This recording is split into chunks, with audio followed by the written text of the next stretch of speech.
জামায়াত ইসলামীর লক্ষ্য হচ্ছে নির্বাচনের সংখ্যাগরিষ্ঠ আসনে জিতে সরকার গঠন করা। কথা জানিয়েছেন বাংলাদেশ জামায়াত ইসলামীর নায়েবে আমির সৈয়দ আবদুল্লাহ মোহাম্মদ তাহের।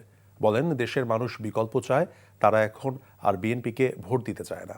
সন্ধ্যায় রাজধানীর আইডিইবি ভবনে ফেনী ২ আসনের ১০ দলীয় জোটের প্রার্থী মুজিবুর রহমান মঞ্জুর সঙ্গে মত বিনিময় সভায় ডাক্তার তাহের বলেন, মানুষ চাঁদাবাজদের আর ভোট দেবে না।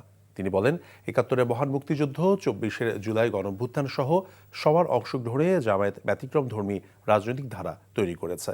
বলেন, ১০ দলীয় জোট আসন্ন নির্বাচনে মানুষের আশা আকাঙ্ক্ষার প্রতিফলন ঘটাবে। এ সময় ১০ দলের সকল প্রার্থীর জন্য মাঠে নেমে প্রচারণার জন্য জামায়াত নেতা কর্মীদের নির্দেশ দেন।